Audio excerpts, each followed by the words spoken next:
ভারতের পর্যটন ভিসা প্রায় ২১ মাস ধরে বন্ধ থাকায় দুই দেশের সাধারণ মানুষের যাতায়াতে চরম স্থবিরতা নেমে এসেছে।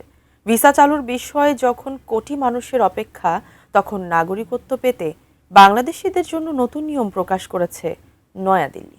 কিন্তু কি আছে এই নতুন নিয়মে? বিস্তারিত জানাচ্ছেন তৌফিকুল আশিক।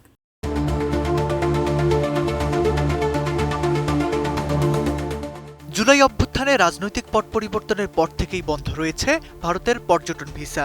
যদিও বিএনপি সরকারের পররাষ্ট্র মন্ত্রণালয় এই অচল অবস্থা কাটাতে জোর কূটনৈতিক তৎপরতা শুরু করেছে, তবে এখনও সুখবর পায়নি বাংলাদেশ। বারবার ভিসা চালুর গুঞ্জন শোনা গেলেও আসেনি কাঙ্ক্ষিত ভিসা চালুর খবর।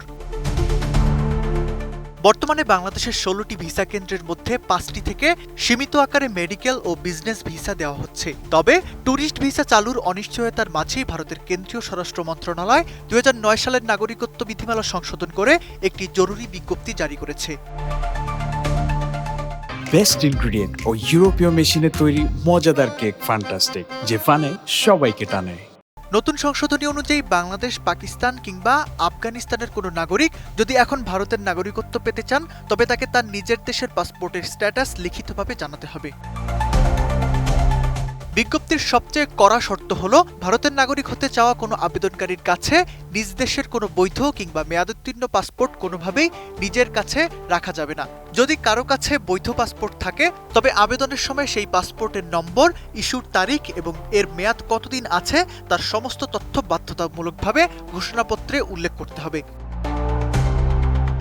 এখানেই শেষ নয়, আবেদনকারীকে লিখিত বন্ড দিতে হবে যে ভারতীয় নাগরিকত্ব পাওয়ার ঠিক ১৫ দিনের মধ্যে তার নিজের পাসপোর্টটি ডাক বিভাগের সংশ্লিষ্ট সুপারের কাছে জমা দিয়ে দিতে হবে। ভারতের কেন্দ্রীয় সরকার ২০০৯ সালের এই বিধিমালা সংশোধন করে একটি বিশেষ অনুচ্ছেদ যুক্ত করেছে, যা মূলত বিধিমালা ১-এর সি তফসিলের পর কার্যকর হবে। তবে এই তফসিলটি ২০০৯ সালে পাশ হওয়া বহুল আলোচিত ও বিতর্কিত নাগরিকত্ব সংশোধনী আইন সিএএ এর সাথে সরাসরি সম্পৃক্ত।